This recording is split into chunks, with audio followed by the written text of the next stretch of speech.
Welcome back, dreamers. Today a new tutorial and I will talk to you about smoke effect. There are obviously many ways to do this effect. We'll see one of the many that we can create here on Dreams. But I think this is one of the best ways to get something realistic and very organic to insert into your scenes. And all this by drawing just a single shape. I've come to the end of creating my animal project. It's been a journey of about 4 months of work. I'm very happy with what I've achieved and I can't wait for March 14th to show it to you too. So if you are curious to see what I've done and you haven't subscribed to the channel yet, do it and activate the bell so you don't miss alerts.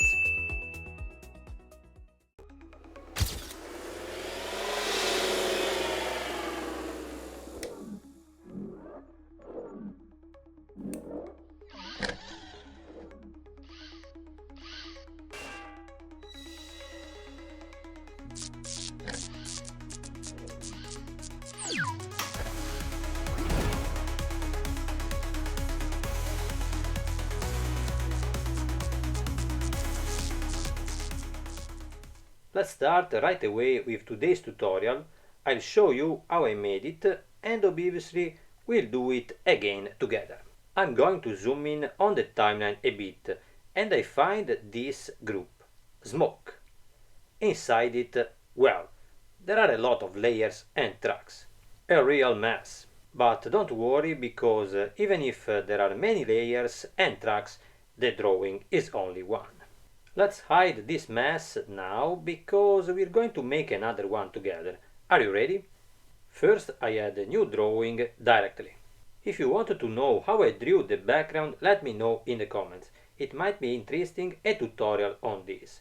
But now with this brush, absolutely one of my favorites, Rainforest, and a black color, I draw this shape. I have to fix the sides. Try like this. Okay, now I draw like Leonardo da Vinci. If you don't know, he's my favorite artist. Okay guys, we are done for today too. We can exit the drawing section because we immediately create the first animation on the shape using the performance mode.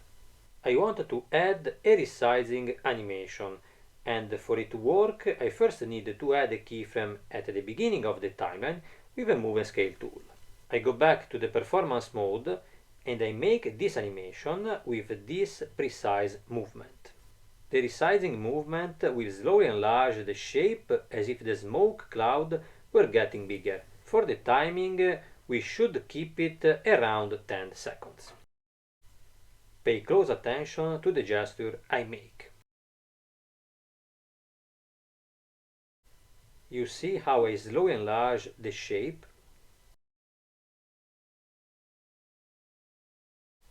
Okay, good. You should get an animation like this. Performance mode is really very useful to use, but you have to learn to master it. Let's go back to keyframe mode. I need to add a fade-in animation for the speech bubble with opacity filter. I place two keyframes 3/10 of a second apart from smooth animation without the cloud appearing too suddenly. At this point I give a value of 0. Check a trend curve to ease in and out. OK. Let's move on to the next animation. I expand the coordinates of the shape because I will have to work on the movement on the X and Y axis. We already have the keyframes at point 0. I'll add 2 more at 10 seconds and move the shape out of the scene. In this case I set a trend curve to linear. You should get an animation like this. How can I get constant smoke that keeps coming out of the chimney? Nothing easier. First thing, I cut the shape to 10 seconds because I will need space in the track right after.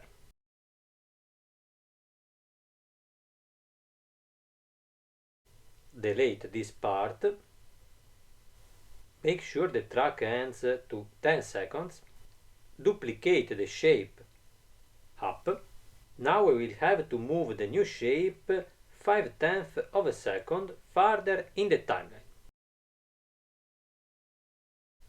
Move to the right in this point. OK. This way the duplicate cloud will simply arrive a little later to start, creating a smoke trail. Obviously, as you will have understood, 2 layers are not enough. Many more will be needed.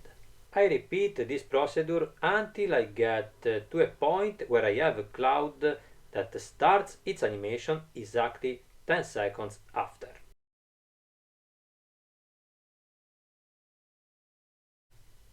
See you again when we are close to 10 seconds.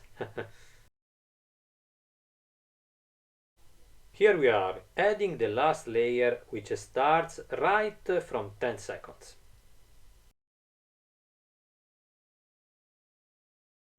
I think we built a layer staircase, but in the end you should get something like this.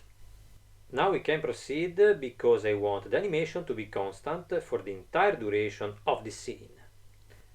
Let's go back to the first layer of smoke and we'll duplicate it after, continuing with all the others. In this case too, see you in a bit. We'll see the last step of the tutorial that will lead you to have constant smoke throughout the scene. To make sure that the smoke comes out consistently throughout the scene, I first have to group all the layers. And given the number, be careful to select all of them.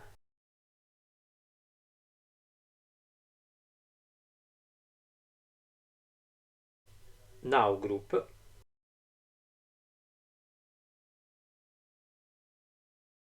At this point I will have to fill those empty spaces in the track, and to do that I move the entire group back. I shorten the group a bit to 10 seconds and move back. Fill the track, and as you can see the animation is already present in this way at the beginning of the scene. Now I enter the group and I'll have to complete the timeline in the final part by duplicating the layers again. Even in this case, duplicating after all the layers that will be needed for the whole sequence.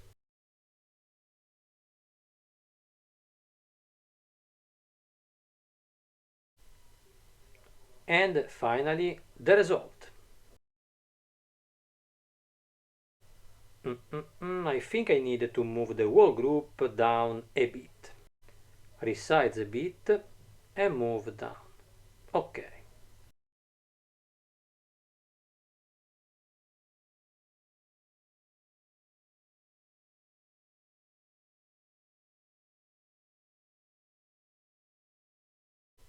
OK, great. Once you have obtained the animation you need, one of the most important new features, in my opinion, with the new Dreams update is the possibility of placing our animation directly in a flipbook, drastically reducing the number of tracks. With many tracks it will take a while for the process to finish, but especially in these cases where I create special effects with a large number of tracks, this option is useful. I'm sure we'll have the opportunity to create really interesting special effects here in the future. Well, dreamers, we have come to the end of another fantastic tutorial. It's a very simple one. What do you think? I had to finish my work on Animal, and I've been really busy these days, but I still wanted to bring you something new that I hope you will find useful.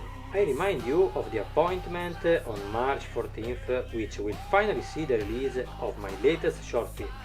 I hope many of you will come to see it here on the channel. because these two will depend a lot on the success of all my work here on YouTube. If there is something is not clear to you, ask me in the comments. Thank you so much for watching and